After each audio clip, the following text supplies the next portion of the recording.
Bonjour à tous et bienvenue dans votre journal des produits de bourse de l'Upsat du jeudi 20 décembre.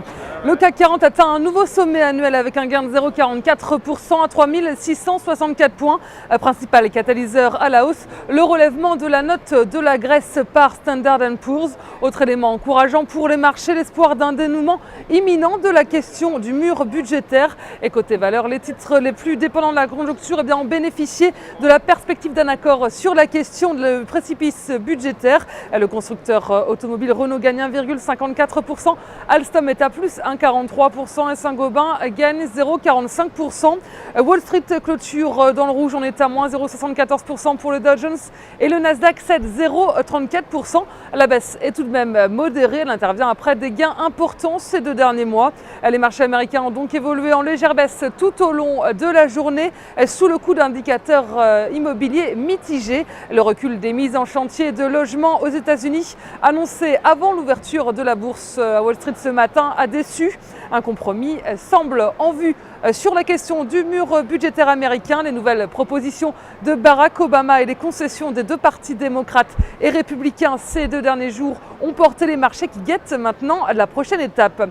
L'agence Fitch a d'ailleurs fait monter un peu plus la pression ce matin en menaçant de faire perdre leur AAA aux États-Unis si aucun accord n'était trouvé d'ici la fin de l'année. Et puis en zone euro, la décision de Standard & Poor's de relever la note souveraine de la Grèce a rassuré les marchés. Et sur le marché d'échange, l'euro grimpe à nouveau de 0,37% à 1,3274 $ après avoir atteint un plus haut de 7 mois face au billet vert. Et le pétrole WTI avance de 2,21% à 89,86 $. Sur le marché des produits de bourse, les volumes progressent avec 24,8 millions d'euros échangés dans une séance de hausse.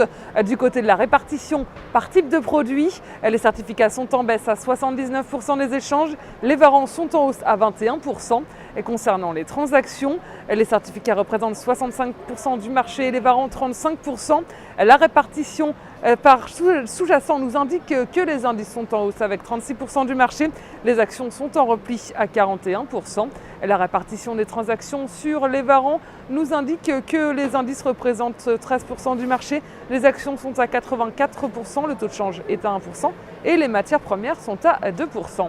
Aujourd'hui, on s'intéresse au groupe sidérurgique ArcelorMittal. Graphiquement, le titre se rapproche de la borne haute de son canal de consolidation horizontale de moyen terme vers les 13,45 €. Tant que cette résistance technique n'est pas franchie, une consolidation vers les niveaux de retracement à 12,85 € et 12,45 € est attendue. La stratégie qui vous est proposée pour jouer cette valeur, c'est l'achat du Warrant Call Put ArcelorMittal à 3149 T d'Unicredit au prix d'exercice de 35 € et d'échéance au 7 juin 2013. Voilà, c'est tout pour aujourd'hui. Très bonne journée et à demain.